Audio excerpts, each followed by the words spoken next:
Brinsley stood in front of the blazing fire in Lord Rathbourne's library. He wasn't cold, but he didn't feel comfortable sitting down while he waited. His hands were sweating, and his heart thundered in his chest.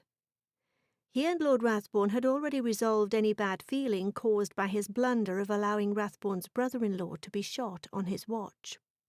How in the hell could a man be so unlucky that his superior would marry the sister of the man he was guarding in Paris?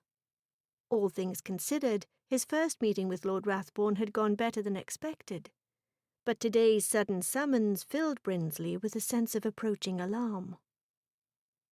He turned to the sound of the door opening. Not Rathbourne, but Ashworth. His dread switched channels so fast it made him dizzy. This meeting was not about national security or French spies. It was going to be about an erotic interlude with Ashworth's fiancée's close friend.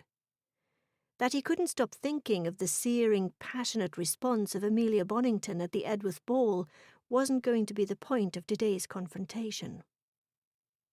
Ashworth. Best to take the initiative with men like Ashworth.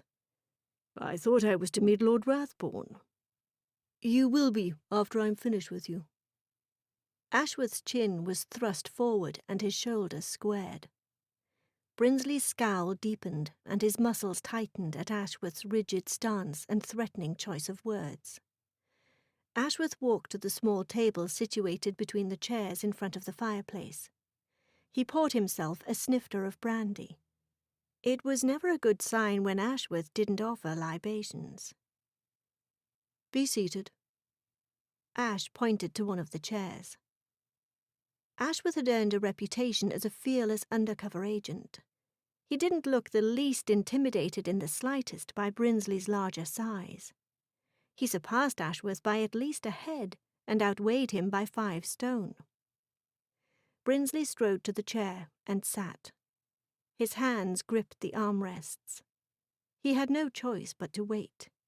He surmised Ashworth's dark looks and barely controlled hostility were about a certain red-haired vixen. Ashworth did not sit.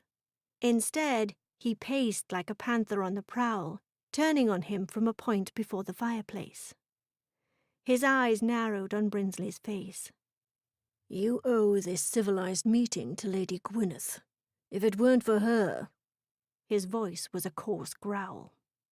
Brinsley clenched and unclenched his hands on the armrests. He'd like to see Ashworth try. Unlike Ashworth, he'd been in enough brawls to be unfazed by the possibility of a gentlemanly fight. Miss Amelia has made it clear to Lady Gwyneth that you didn't coerce her, and it was only the extreme emotions brought on by the incredible circumstances of the situation that made her weak to your advances. Advances? It took all of Brinsley's control to disallow Ashworth that it was the lady who initiated the embrace. But as a gentleman, he couldn't mention the fact that Amelia Bonington had pressed herself against him, seeking to be embraced, wanting to be kissed. Ashworth stepped closer to lean over him. My God, man, she's an innocent!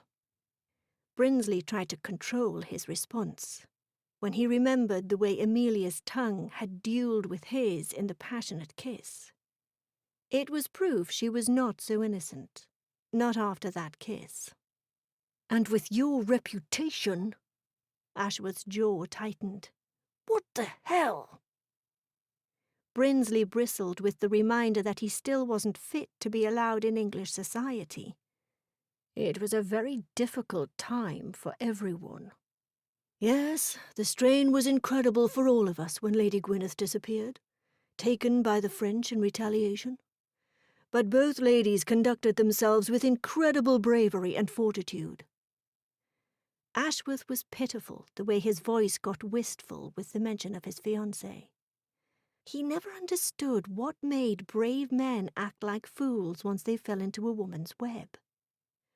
Ashworth cleared his throat. The salient fact is that the lady has refused to have any connection with you.